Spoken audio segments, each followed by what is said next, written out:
Primeiramente quero agradecer a Deus pelo privilégio que Deus me deu de poder estar aqui no dia de hoje para partilhar a sua palavra e também agradecer o nosso pastor José Galvão e agradecer o resto do ministério. Amém? E eu acredito que Deus tem alguma palavra para falar para nós no dia de hoje e acredito que vai ser palavra que vai transformar e creio eu que Deus vai falar não aquilo que queremos ouvir, mas aquilo que devemos ouvir. Amém? Sem mais perca de tempo, por favor, podemos abrir Mateus capítulo 5, por favor.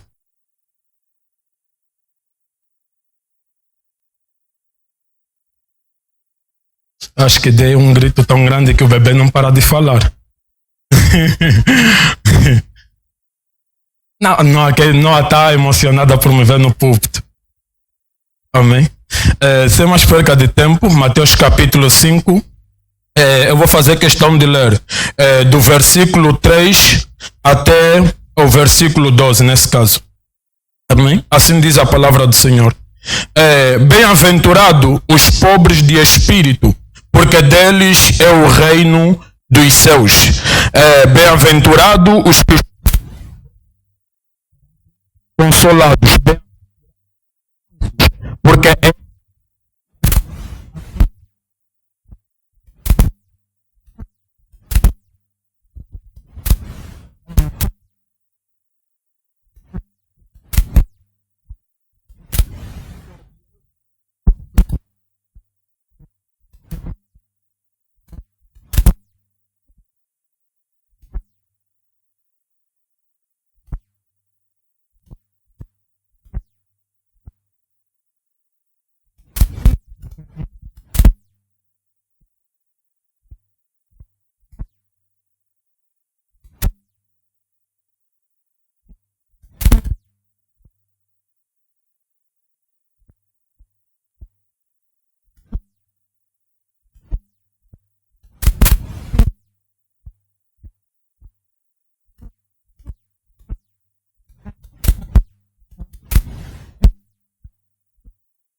amém? Eu tenho aqui um tema para partilhar com a igreja e o tema que eu tenho para partilhar com a igreja é, deixa-me só aqui abrir o PDF, por favor. O tema que eu tenho para partilhar com a igreja é alegria na adversidade. E para adversidade, eu acredito que também começou a falar comigo na madrugada de hoje, enquanto eu me levantei para preparar a palavra, fiquei preparando a madrugada toda e durante a semana estava a pedir ao Senhor, acho que esse microfone está tudo bem? Sim, durante a semana estava a pedir ao Senhor para me colocar um tema para eu poder partilhar com a igreja e a semana toda não apareceu nenhum tema e preparei alguns sermões segundo aquilo que eu queria pregar, mas infelizmente não. Felizmente, Deus alterou o tema e o tema que o Senhor me deu das 23 horas, conforme eu ia preparando até o dia de hoje, às 4 e tal, quase 5 horas, é esse, alegria na diversidade. E eu acredito que nesse tempo o Senhor vai falar para nós, mas antes de nós, antes de nós falarmos a respeito do mesmo, eu quero ficar com esses dois termos, alegria e a diversidade. Porque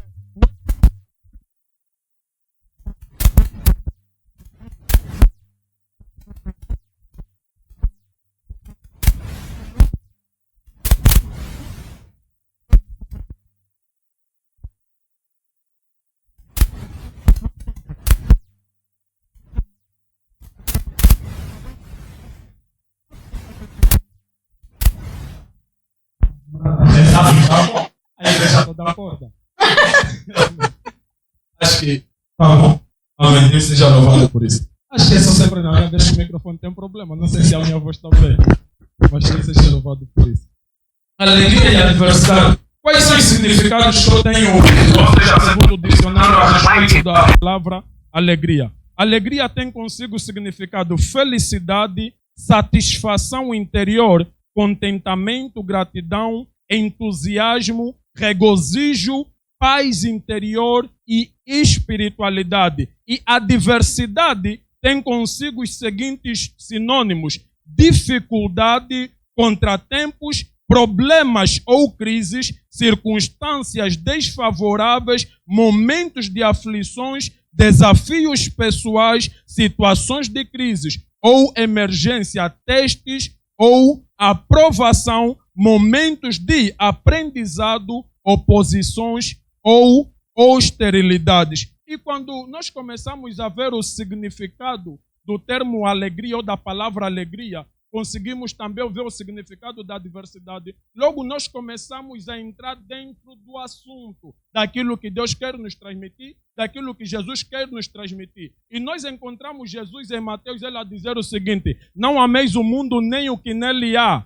porque todo aquele que ama o mundo constitui-se inimigo de Deus. E Jesus não para só por aí, ele também fala também para nós, sabendo ele de todas as coisas, ele diz o seguinte: o mundo o mundo vos perseguirá. Por quê? Porque eu dei testemunho de que as suas obras são más. E onde é que eu quero chegar no dia de hoje? Eu quero chegar no dia de hoje partilhando na igreja aqui. Há uma necessidade de nós como crentes termos sede e fome de quê? Da justiça. Mas antes, porém, eu tenho aqui 2 pontos. O primeiro ponto é: tem fome e sede da justiça. E outro ponto que eu tenho para partilhar no dia de hoje é perseguidos por causa da justiça. E no meu apontamento que eu tenho aqui, que eu vou fazer questão de ler, para depois entrarmos dentro do contexto, diz o seguinte: este é um dos versículos mais importantes do Monte do Sermão. A condição fundamental para uma santa em todos os aspectos é ter fome e sede da justiça. Esta fome podemos ver em Moisés, Êxodo capítulo 33, versículo 13, não necessariamente abrir aí na tela, não necessariamente, e encontramos em Davi, Salmos de número 42, versículo 1 e 2, e encontramos também em Paulo, em Filipenses capítulo 3, versículo 8 a 10. Segundo o contexto do Sermão do Monte, a expressão fome e sede da justiça aponta para os seguintes pontos. Eu quero que a igreja fixa muito bem, para quem está a fazer apontamento pode apontar. Ele leva consigo 5 pontos, ou seja, quando a Bíblia fala da fome e sede da justiça, ele não só aponta para aquilo que é a justiça de Deus, mas ele nos leva no contexto, segundo o Sermão do Monte, ele está nos fazer perceber que trata-se da presença de Deus. Amém? Mas nós vamos desenvolver mais um pouquinho. Eu quero só falar aqui esses 5 pontos e depois deixar o Espírito Santo pregar. Amém? Da presença de Deus em Deuteronômio capítulo 4, versículo 29, da palavra de Deus em Salmos de número 119, da comunhão com Cristo em Filipenses capítulo 3, versículo 8 a 10, da justiça em Mateus capítulo 5, versículo 6, da volta do Senhor em 2 de Timóteo capítulo 4, versículo 8. E após ter falado da fome e sede da justiça de Deus, logo quando eu comecei a fazer esse estudo, Deus começa a falar muito para mim por meio da sua palavra. E como é que Deus começa a falar muito para mim? Eu comecei a perceber que todos nós, quando somos convidados por Deus para pregarmos a sua palavra, não só ao nascermos de novo, isso nos leva em 2 de Coríntios, capítulo 5, versículo 17, que diz o seguinte: esse texto, ou seja, esse versículo é muito popular e acredito que quase todos conhecem. Diz o seguinte: assim que quem está em Cristo, nova criatura é. As coisas velhas já se foram e tudo se fez novo. Eu quero fazer perceber aqui, a igreja, que quando a Bíblia trata do termo quem está em Cristo, nova criatura é, ou seja, quando nós nascemos de novo, fisicamente falando ou simbolizando, ele nos aponta para um espírito virgem, ou seja, que não tem nenhum conteúdo. E o que acontece quando nós nascemos de novo? todo espírito é preciso ou necessita de ser habitado por um outro espírito. O crente, quando nasce de novo, habita nele o Espírito Santo. Ou seja, a pessoa, quando nasce de novo, habita nele o Espírito Santo. Quem não nasce de novo está sobre o domínio de Satanás. Amém? Vou repetir novamente, o Espírito Santo já começou a pregar. O que acontece quando nós nascemos de novo? O Espírito Santo habita em nós. Para quem não nasceu de novo, quem habita nele é Satanás. Em 2 de Coríntios, capítulo 4, versículo 4, diz o seguinte: o Deus deste século cegou o entendimento dos incrédulos para que nele não resplandeça a glória de Deus. Ou seja, quem não nasceu de novo está sob a influência de Satanás, sobre o domínio de Satanás. Domínio é uma palavra grega que tem consigo o significado basileia. Basileia quer dizer governo ou domínio. Ou seja, quem não nasce de novo está sob o domínio de Satanás. Mas agora para os crentes, depois de viver em 2 de Coríntios, capítulo 5, versículo 17, ele não só tem o Espírito Santo, como agora o crente precisa alimentar o seu espírito. E logo quando o crente precisa alimentar o seu espírito, isso nos leva para o nosso primeiro ponto: sede e fome da justiça de Deus. A justiça aqui, segundo o contexto, ele nos leva a entender que trata-se da presença de Deus na vida do crente. Ou seja, não basta somente nascermos de novo, não basta somente virmos à igreja, ouvir a pregação ou cantarmos louvor, mas basta continuamente alimentarmos o nosso espírito com a palavra de Deus. É aqui onde Mateus capítulo 5 quer nos fazer perceber, quando se trata de fome e justiça, é a presença de Deus na vida do crente. E muitas das vezes a igreja cai em tentação, e nós caímos em tentação quando começamos a normalizar o pecado por falta de entendimento. O pecado não é para normalizar, o pecado é para cortar e para deixar. E muitas das vezes nós caímos no mesmo por falta de quê? Conhecimento. Oséias capítulo 4, versículo 6. E o que acontece? Agora que nós precisamos buscar a palavra de Deus, o mesmo nos faz perceber. Olhem para nós. A Bíblia, quando fala de fome e sede da justiça de Deus, eu trouxe consigo, trazendo o significado ao entendimento. O contexto nos diz o seguinte: se trata da presença de Deus em nós. Como é que Deus se faz presente em nós? Por meio da sua palavra. E quando Jesus Cristo começa a falar dessa expressão fome, sede, ele procura nos trazer palavras miúdas para que possam ser simples para o nosso entendimento. O que acontece? Um corpo humano precisa de ser quê? Alimentado. Com quê? Comida. E o mesmo nosso corpo também precisa de ser quê? Alimentado com quê? Com água. Então, quando Jesus Cristo fala de nós comermos e bebermos, ele não está falando do corpo humano. Trata-se do nosso espírito.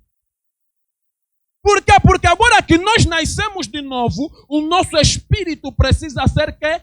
Alimentado. Por quê? Porque se o nosso espírito não for alimentado, vai se cumprir em nós 1 de Pedro capítulo 5, versículo 8, que diz o seguinte: sede sóbrios, vigiai, porque Satanás, o vosso adversário, anda em derredor de vocês, bramando como leão, à procura de quem possa devorar, noutras linguagens, à procura de quem possa tragar. Logo, se nós não buscarmos a presença de Deus continuamente por meio da sua palavra, nós somos, como é que eu posso dizer, alvos certos para Satanás aprisionar. Por isso é que todo crente é convidado por Deus a todos os dias meditar na sua palavra. Ter uma vida devocional. Ter uma vida de estudo ativo, contínuo. E, pela graça de Deus, Isso nos leva no nosso segundo ponto. O nosso segundo ponto fala perseguidos por causa da justiça. E quando eu olho para esse tema, para esse segundo ponto, perseguidos por causa da justiça, isso me faz mergulhar em Atos capítulo 6. Por favor, eu vou pedir aí que me ajudem a abrir, vou fazer uma leitura aqui. Atos capítulo 6, para falar a respeito de Estevão. E, por incrível que pareça, a igreja procurou dentre os apóstolos, ou seja, dentre os irmãos, 7 pessoas que temiam o Senhor e acharam graça em Estevão, e a igreja pega Estevão e envia. Mas eu vou fazer questão de fazer a leitura do mesmo em Atos capítulo 6, do versículo 1 em diante.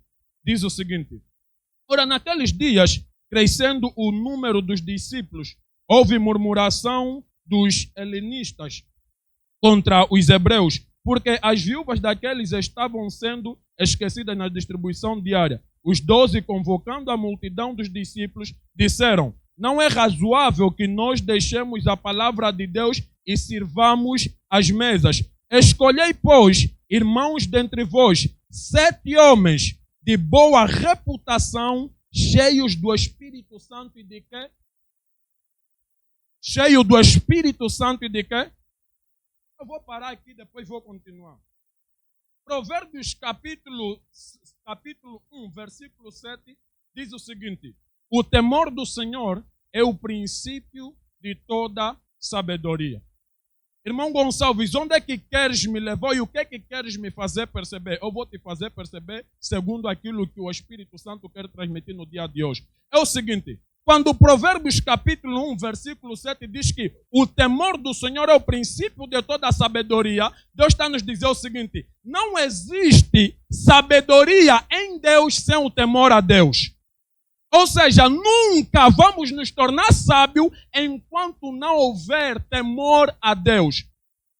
E quem teme Deus está no princípio da sabedoria de Deus. E a igreja foi tão sábia em Atos capítulo 6, que antes de selecionarem, olharem para quê? Para pessoas que eram cheios do Espírito Santo e de sabedoria. Logo, nós começamos a entender que Estevão era uma pessoa que temente a Deus, porque havia nele a sabedoria de Deus. A igreja está comigo até aqui? E igreja, é impossível nós termos temor a Deus se nós não conhecermos quem Deus é. Se nós não nos relacionarmos com Deus. E é impossível haver um relacionamento genuíno se nós não conhecermos a pessoa com quem estamos a nos relacionar.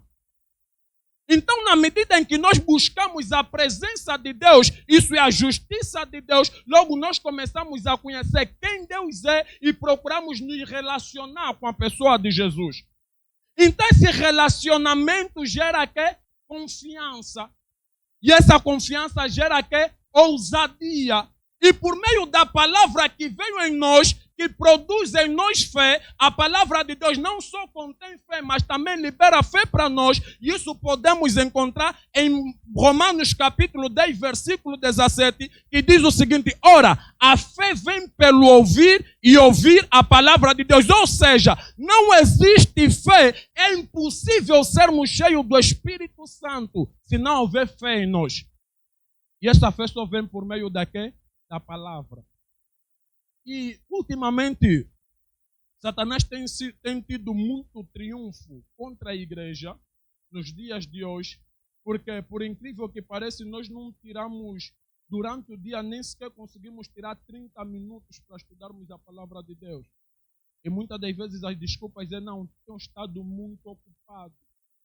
Tenho estado muito ocupada. Logo já não estamos a colocar Deus como prioridade em nossas vidas. E é impossível, e muitas das vezes nós viemos para a igreja, digo nós porque também estou a me incluir dentro do mesmo. Muitas das vezes nós viemos para a igreja e queremos ver o mover do Espírito Santo. A ideia é: como é que nós vamos ver a presença de alguém com quem nós não nos relacionamos? É questão de sermos justos. Aqui trata-se de justiça. Como vamos ver a presença de alguém que não podemos tocar e nós nem nos relacionamos com essa pessoa? É a pessoa do Espírito Santo. E é incrível, eu vou continuar a minha leitura só para poder levar a igreja a entender onde é que eu quero chegar. Amém? No versículo 4 diz o seguinte: nós perseveramos na oração e no ministério da palavra. O parecer agradou a todos e elegeram a Estevão, homem cheio de fé e do Espírito Santo. Filipe, e pronunciou todos os outros nomes, vou pular no versículo 6. E os apresentaram perante os apóstolos. Estes, tendo orado, lhes impuseram as mãos. Versículo 7. Divulgava-se as palavras de Deus, de sorte que se multiplicava muito o número dos discípulos em Jerusalém, e muitos sacerdotes obedeciam à fé. Versículo 8, aqui começa a perseguição, que é o segundo ponto que eu partilhei com a igreja. Ora, Estevão, cheio de graça e de poder, fazia prodígios e grandes sinais entre o povo. Levantaram-se, porém, alguns que eram da sinagoga, chamada dos libertos, dos sirênios, dos alexandrinos, dos da Cilícia e da Ásia, e disputavam com Estevão.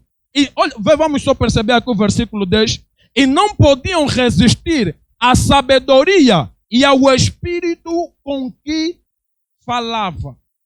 Então subordinaram uns homens para que dissessem: temos-lhe ouvido proferir palavras blasfemas contra Moisés e contra Deus. Igreja, vamos só voltar em Mateus, por favor. Mateus capítulo 5, no versículo 11, só para entenderem a profecia de Jesus. Amém?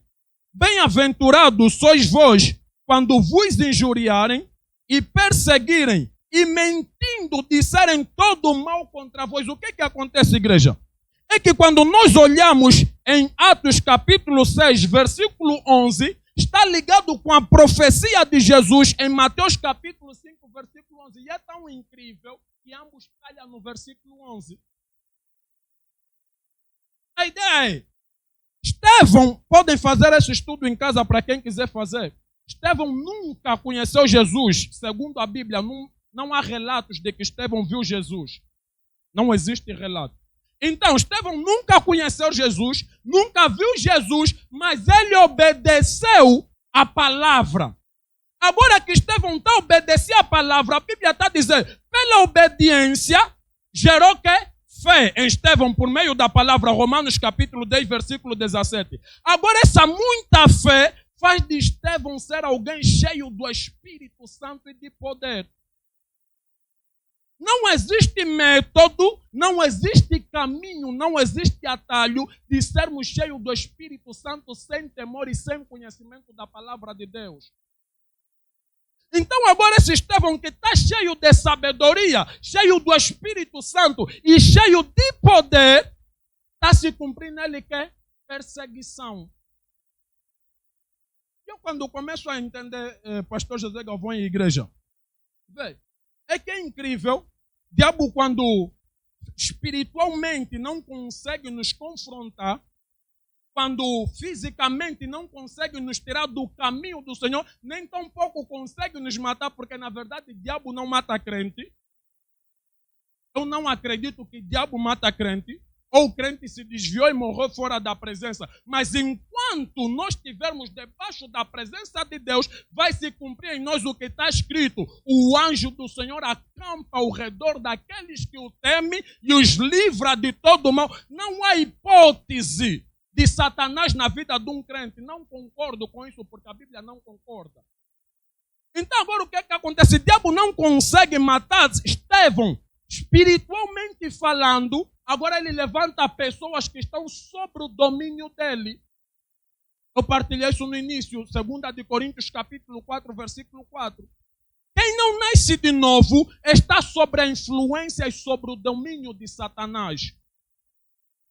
Então agora, como o diabo viu que espiritualmente falando, Estevão estava a ser usado pelo Espírito Santo ao ponto de fazer sinais e prodígios e maravilhas. A ideia é que quem era liberto, quem era preso, era liberto, quem era cego passou a ver. Os espíritos que aprisionavam a vida dessas pessoas saíam dessas pessoas por causa de Estevão, onde o Espírito Santo habitava nele. Agora o diabo procura perseguir ele no físico. E é assim que a igreja, para quem na verdade obedece o ID, pregar o evangelho, vai sofrer perseguição. Eu quando vou fazer só questão de ler aqui, no versículo 10 de Mateus capítulo 5. Bem-aventurados que sofrem perseguição por causa da justiça, porque deles é o reino dos céus. E quando eu tento perceber aqui, porque deles é o reino dos céus, eu me pergunto o seguinte: quem é cristão e nunca passou perseguição por causa da palavra, é mais fácil nós colocarmos um ponto de interrogação no nosso cristianismo. Porque se nós lermos a Bíblia e ficarmos com aquela ideia, não, isso era para Estevão, era para Jesus, então nós não fizemos parte do corpo.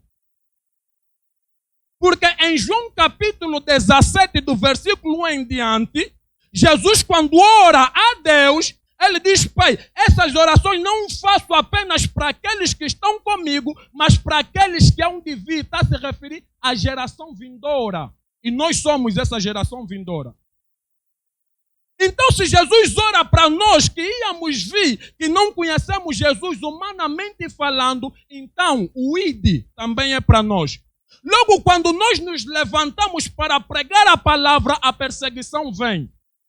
Irmão Gonçalves, me faz perceber bem. Vou te fazer perceber bem. A perseguição na vida de um crente vem por causa da palavra. O que é que acontece? Vou vos levar no Velho Testamento e no Novo Testamento, só para nós conseguirmos perceber o que é que Deus quer nos transmitir no dia de hoje. Em Êxodo, quando Moisés começa a ir ter com Faraó, a dizer: deixa o meu povo em paz, porque assim diz o Senhor. Quando Moisés diz assim diz o Senhor, ele está a repetir a palavra que Deus lhe mandou falar. E agora, quanto mais Moisés começa a repetir o que Deus lhe mandou falar, que é a palavra de Deus, mais Faraó começa a endurecer o povo. Começa a dar trabalhos difíceis ao povo. Agora não mais terão palha. E o que acontece? O povo vai ter com Moisés e disse: Moisés, não te dissemos nós, deixa-nos em paz? Logo está a se cumprir. A perseguição vem por causa da palavra. Quanto mais Moisés falava, mais Faraó castigava o povo. E não fica só por aí. Marcos capítulo 4, do versículo 2 em diante. Jesus Cristo diz: a perseguição vem por causa da palavra. Aí nós estamos diante da parábola do semeador. Quando a palavra é lançada, o maligno vem e quer tira a palavra. Igreja, há uma necessidade, nós como crentes, anunciarmos o evangelho. Quem não anuncia o evangelho vai lhe ser requerido. E a pergunta é: será que o reino de Deus faz parte de ti? Se tu nunca te disponibilizaste para pregar a palavra. E muitas das vezes é incrível, nós nem conseguimos falar de Jesus para fora, porque indiretamente falando, nós temos vergonha de Jesus. Temos vergonha de que as pessoas na rua saibam que nós somos crentes. E quando nós vivemos com esse tipo de prática, ou quando nós acreditamos nisso e nos conformamos assim, sabes o que é que Jesus Cristo está a dizer? Todo aquele que me rejeitar diante dos homens, eu rejeitarei diante do meu Pai. Todo aquele que tem medo de ser perseguido por causa da palavra, Jesus está a dizer: eu vou lhe rejeitar também diante do meu Pai.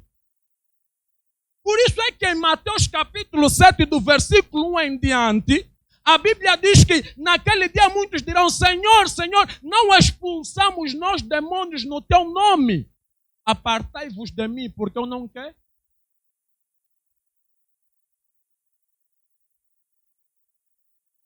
Vai haver muita surpresa no dia do julgamento de Cristo. E eu não gosto de avisar. Agora, o que é que eu posso fazer? Prega a palavra. Porque o mesmo Deus que vai te enviar para pregar a palavra é o mesmo Deus que vai te proteger quando tiveres a anunciar. E se porventura morreres pregando a palavra, a Bíblia está a dizer, considerar isso motivo de alegria. Não faz sentido. Em Atos capítulo 4 em diante, a Bíblia diz que os discípulos, quando anunciavam a palavra, e sendo eles esbofeteados, eles saíam daquele lugar e maravilhavam-se pelo fato de terem sofrido pelo nome de Jesus. Como é possível pessoas que estão a ser maltratados, como é possível pessoas que estão a ser levadas diante do julgamento, diante do tribunal, pessoas que estão a ser batidos, esbofeteados e todos os outros termos ruins, saírem daí alegres por causa do nome de Jesus?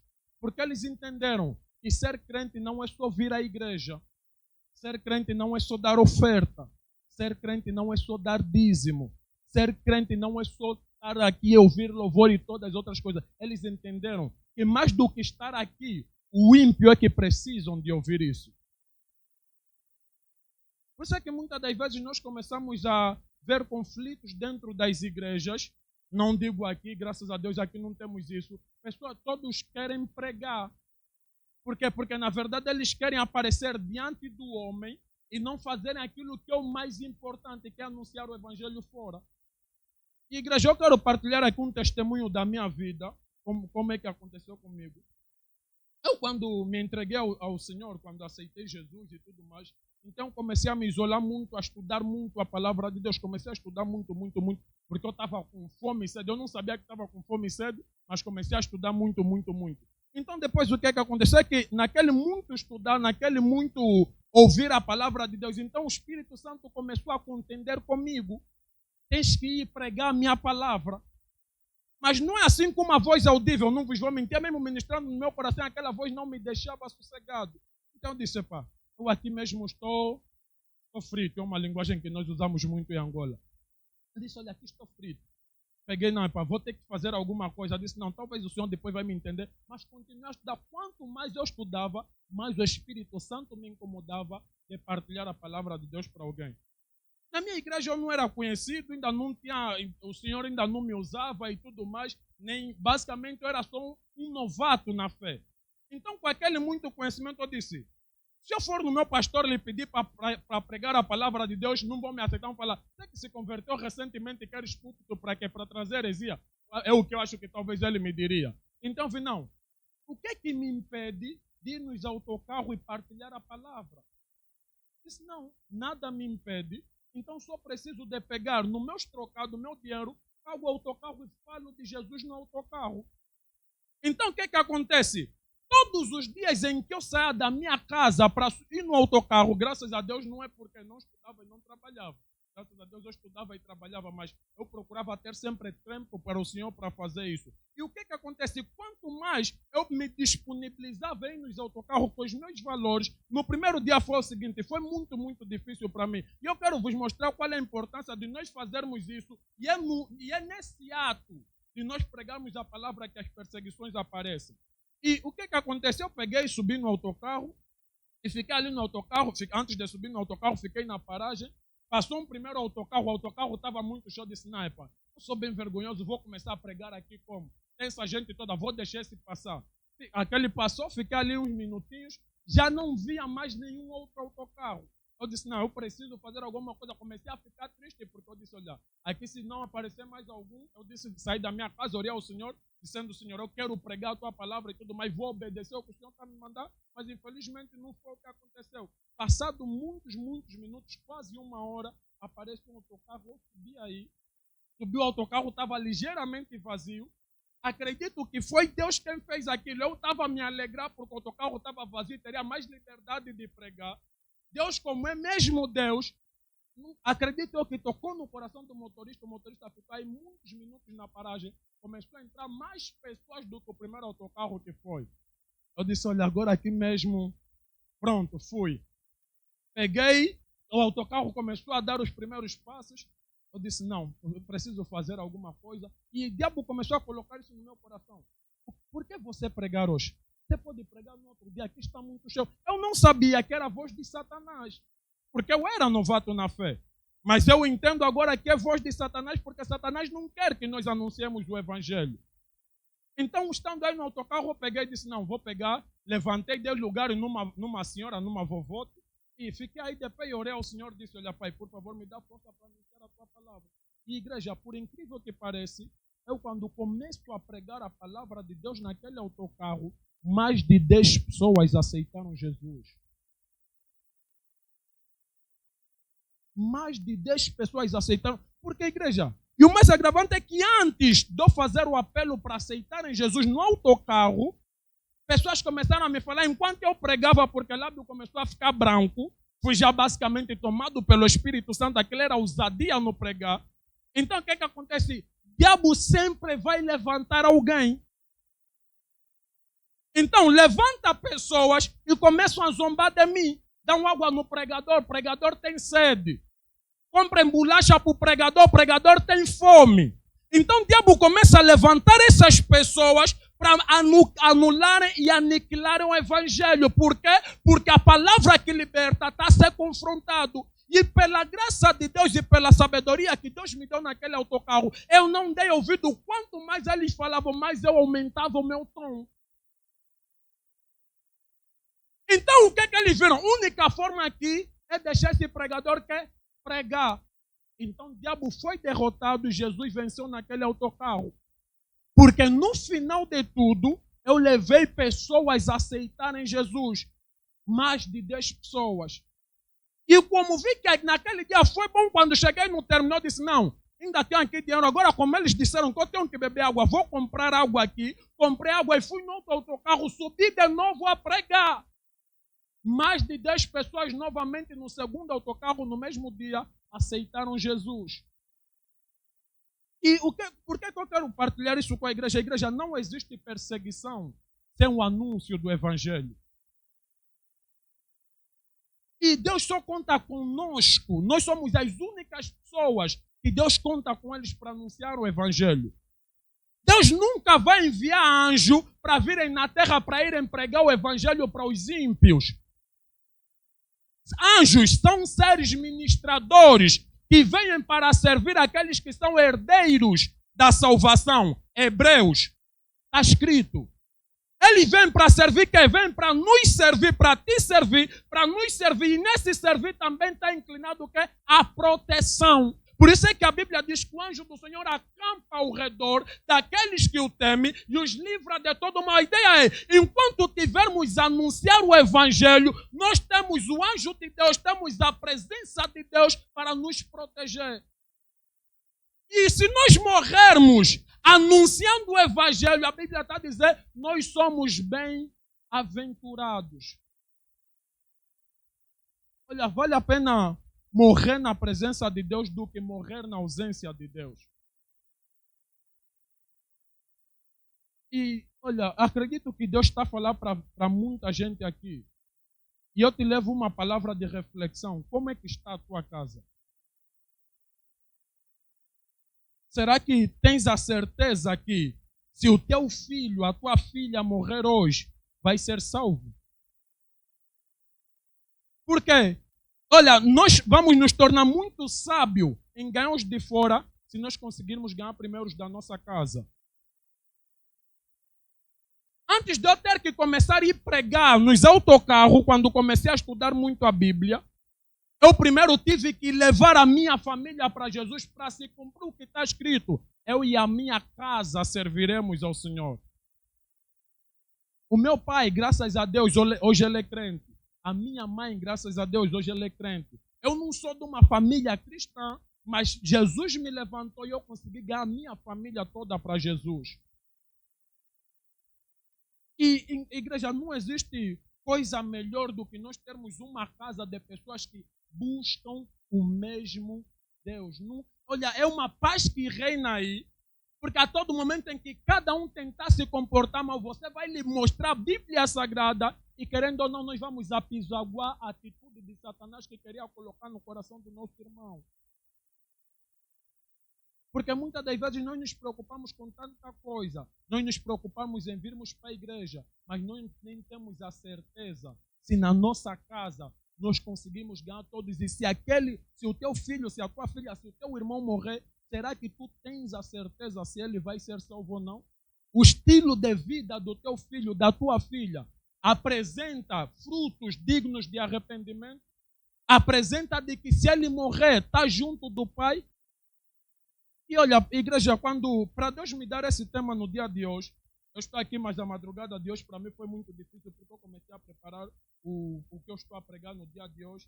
Hoje às 0 horas, me levantei às 23h30, mas comecei a preparar às 0 e terminei às 4 e tal, quase 5 horas da manhã. E para Deus me dar esse tema, o meu irmão que faleceu, acredito que a igreja ouviu, o meu irmão que faleceu completou a idade ontem. E eu disse, quando me veio em memória a respeito do meu irmão que faleceu ontem, que pela graça de Deus, eu lhe levei na presença do Senhor, aceitou Jesus, realizávamos vigília também na casa dele, orávamos, pregava também a palavra para ele e tudo, mas pela graça de Deus morreu na presença de Deus. E eu comecei a lacrimejar e eu me perguntei, se esse meu irmão morresse, sem eu ter que lhe pregado a palavra? Porque, igreja, nós soubemos o dia em que nascemos, porque o nosso pai e a nossa mãe nos informou. Se o nosso pai e a nossa mãe não nos informassem como criança, simplesmente crescêssemos, não saberíamos o dia em que nascemos. E, de igual modo, nenhum ser humano sabe o dia em que vai morrer. Agora, o que é que nos impede de pregarmos a palavra no nosso filho, na nossa filha, no nosso irmão, na nossa irmã, no dia de hoje, se nós não soubermos se ele amanhã ainda vai estar vivo? Porque a conversão não se trata de amanhã, se trata de hoje. O pregar o evangelho não se trata de amanhã, se trata do hoje. Se nós não fizermos hoje, ninguém vai fazer por nós. A igreja está aqui comigo? E por incrível que pareça, não são daquelas pregações de dar glórias a Deus, porque acaba sendo muito difícil, porque infelizmente a igreja não tem feito o ato de evangelho. Amém? Pela graça de Deus, eu estive lá em Lisboa, em Loures, com um speaker aqui, fiquei mesmo que nem maluco, basicamente maluco por Jesus. Com o speaker, comecei a andar na rua, comecei a pregar a palavra e, por incrível que pareça, aquilo fui mesmo tomado pelo Espírito do Senhor, que não tinha vergonha de ninguém. Andar com o speaker, carros a pararem, a começar a pregar o evangelho e todo mundo me concentrava. Eu me senti tão bem. Pela graça de Deus, se alguém viesse e me fizesse alguma coisa, mas pelo menos eu estava na presença de Jesus. Igreja, nós precisamos perceber, em Romanos diz, como pois ouvirão se não há aqueles que o pregam?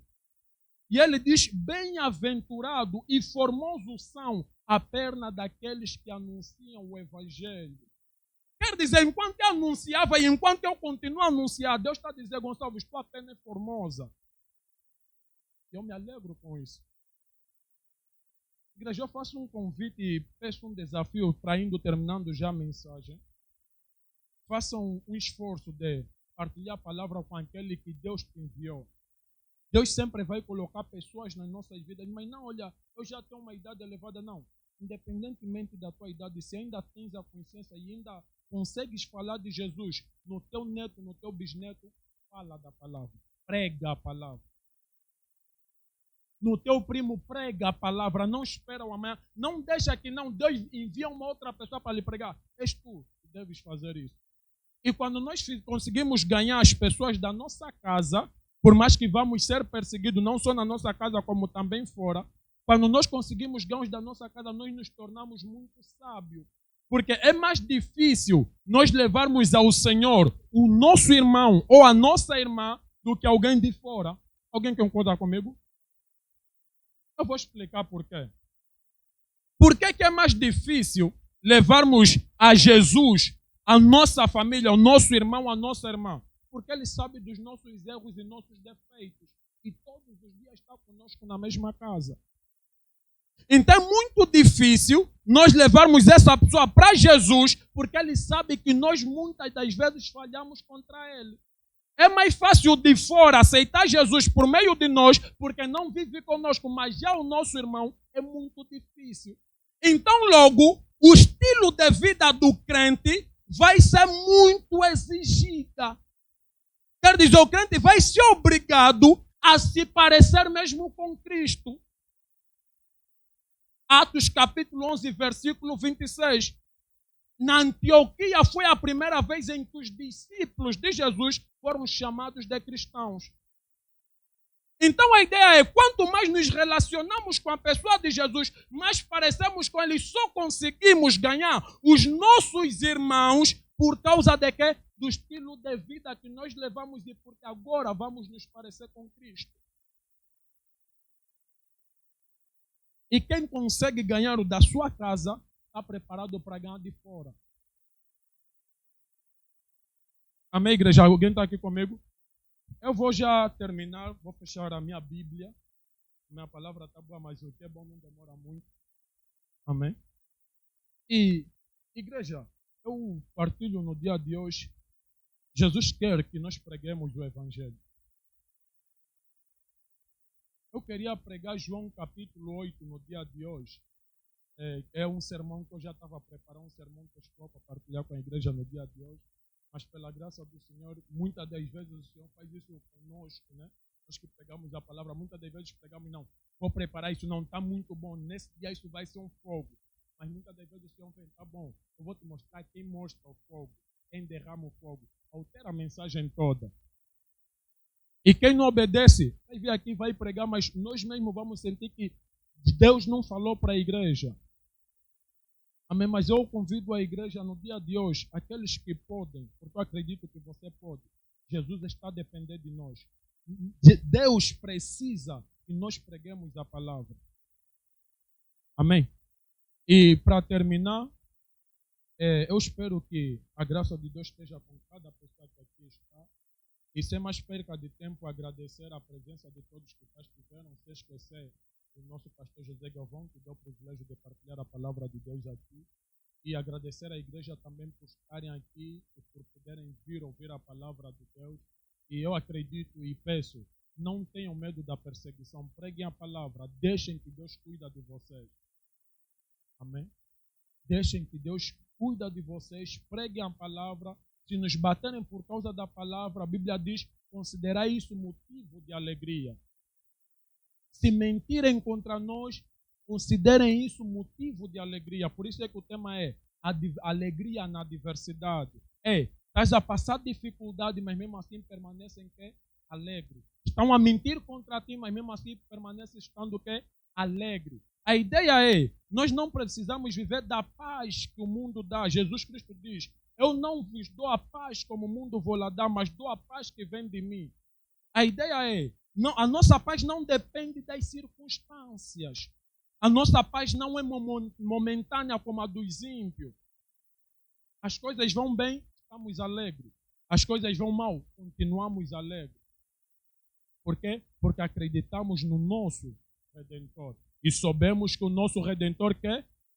Nosso Redentor vive. Até aqui a palavra do Senhor, pastor. Muito obrigado.